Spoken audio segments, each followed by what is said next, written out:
Olá, boa noite a todos. Nosso grupo irá apresentar o trabalho cujo tema é as violações do direito internacional na Ucrânia, mais especificamente sobre os impactos da guerra na Ucrânia no direito internacional humanitário.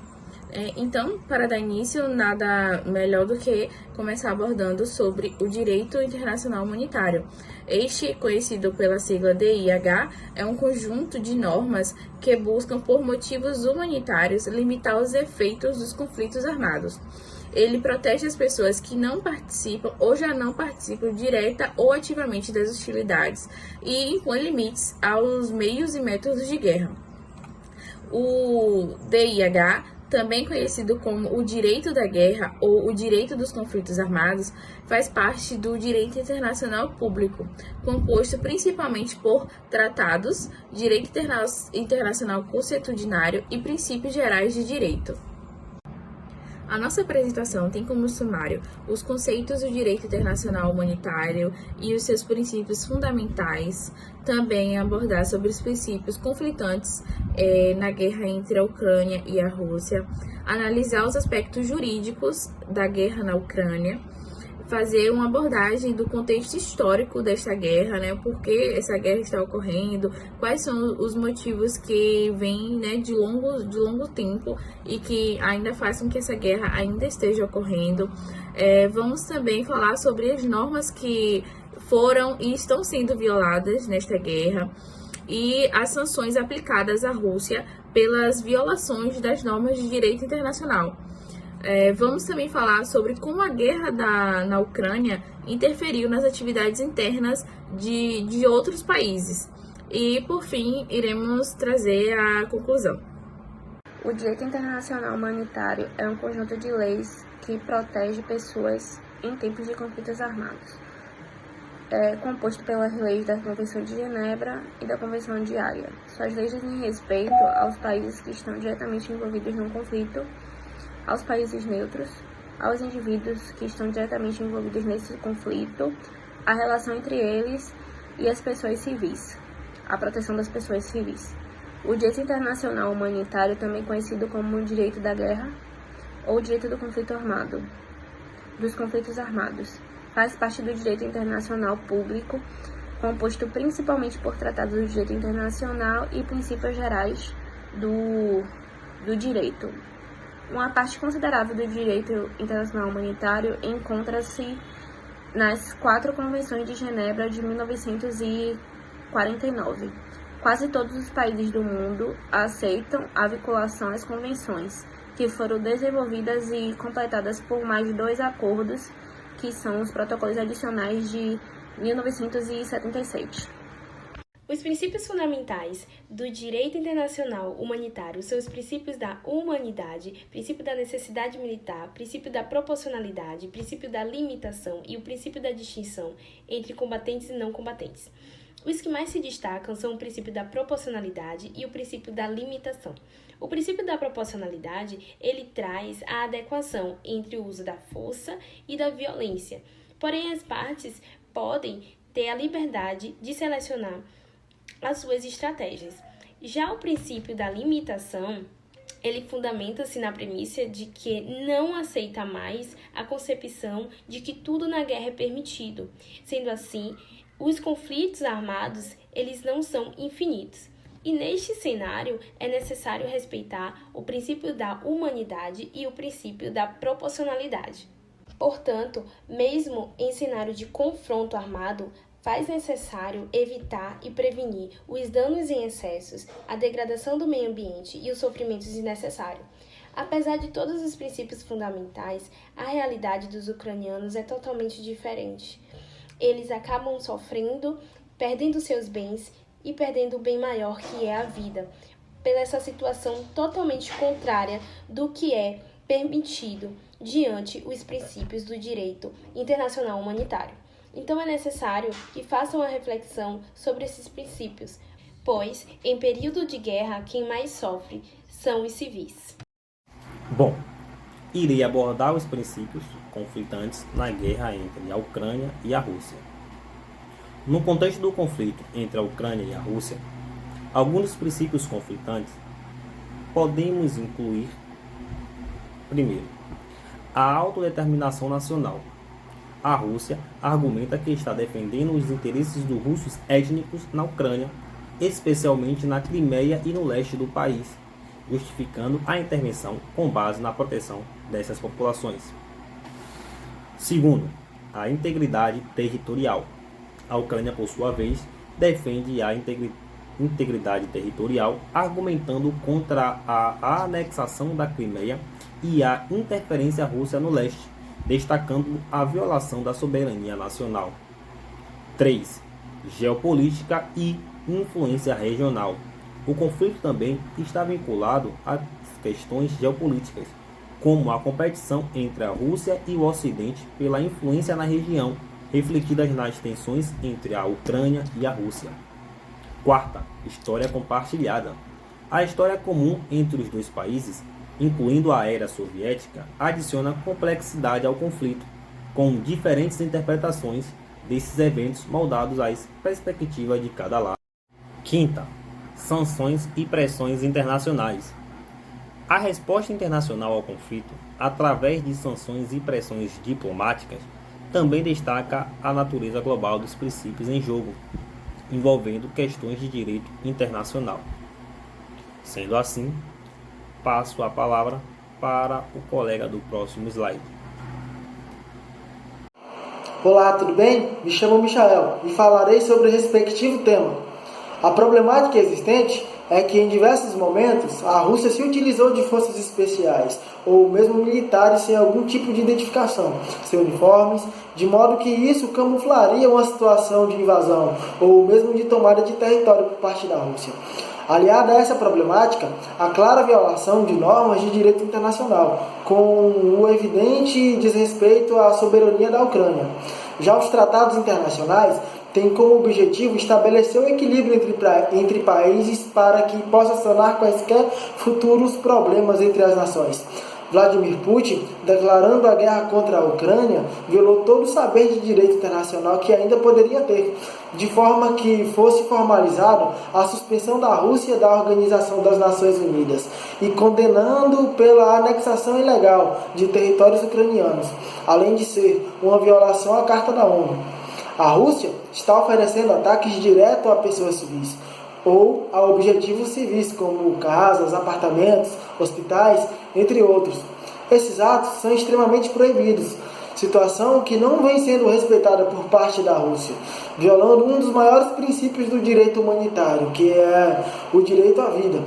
No momento que a Rússia declarou guerra contra a Ucrânia, teve um grande impacto em todo o mundo, tanto na geopolítica quanto nas grandes empresas multinacionais, marcas que pararam de operar dentro da Rússia por conta do conflito.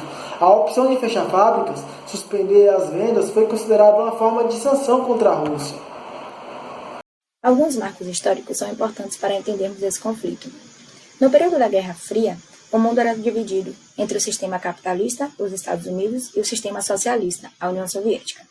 Em 1949 surgiu a OTAN, uma aliança militar criada pelos Estados Unidos para dar apoio aos seus aliados. Nos anos 90, mais precisamente em 1991, a União Soviética deixou de existir e novos países vão ganhando independência, como por exemplo a Ucrânia. E então a Ucrânia busca aproximações com nações ocidentais, como a entrada na OTAN, Organizações do Tratado do Atlântico Norte. Esses movimentos descontentaram a Rússia, que em 2014 invadiu a Crimeia, península no sul da Ucrânia, com o objetivo de anexá-la ao seu território, porque a área tinha posicionamento estratégico tanto para o comércio quanto para as atividades militares. Em 2022, o avanço da OTAN no leste europeu foi usado como justificativa para um novo ataque russo, que acabou culminando no conflito que dura até hoje. O direito internacional regula as relações entre os sujeitos internacionais. Isso porque a natureza do direito entre as sociedades internacionais é de cooperação, como prevê o inciso 3 do artigo 1º da Carta das Nações Unidas. Para que haja essa relação de cooperação entre os Estados, o artigo 2º da Carta das Nações Unidas estabeleceu alguns princípios aos quais os membros deverão observar, como, por exemplo, o princípio da igualdade soberana entre seus membros, o princípio da resolução pacífica dos conflitos, o princípio da interdição ao uso da força, da não ingerência aos assuntos internos, da autodeterminação dos povos, da cooperação internacional, do respeito aos direitos humanos e o princípio da boa-fé.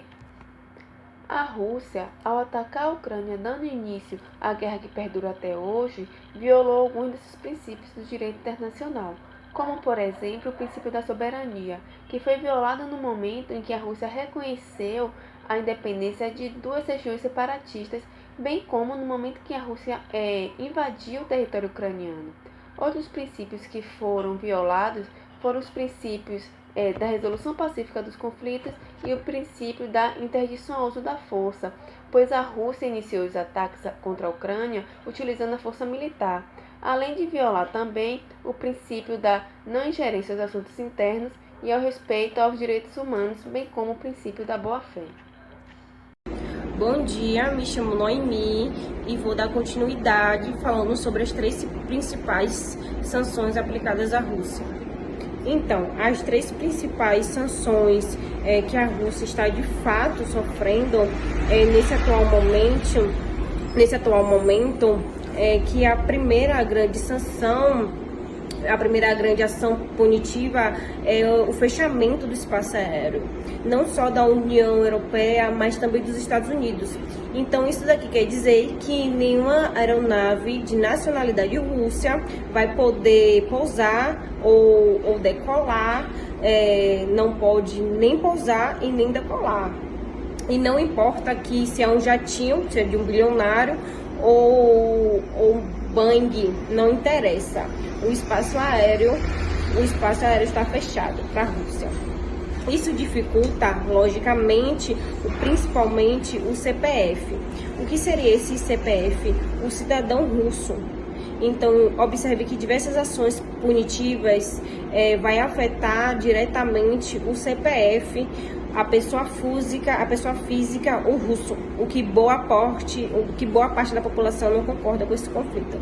Então, a segunda grande sanção ou ação punitiva, é a exclusão do sistema SWIFT, sistema de telecomunicações interbancários mundiais. Ou seja, é um sistema que diversos bancos de diversas nacionalidades desse nosso planeta utilizam para se dialogar. E por último, e não menos importante, as restrições comerciais. Diversas empresas privadas e estatais do mundo ocidental estão bloqueando as suas exportações para a Rússia.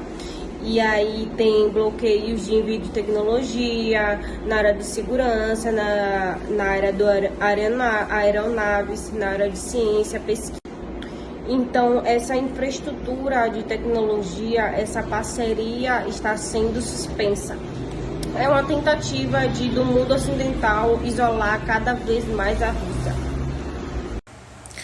Olá, me chamo Rodrigo Saad e irei discorrer sobre como a guerra interferiu nas atividades dos países envolvidos. A Ucrânia contabiliza 8.000 mortos civis e mais de 13.000 feridos desde o início da guerra. O número de fatalidades entre os militares ucranianos variam entre 10 a 13.000 pessoas.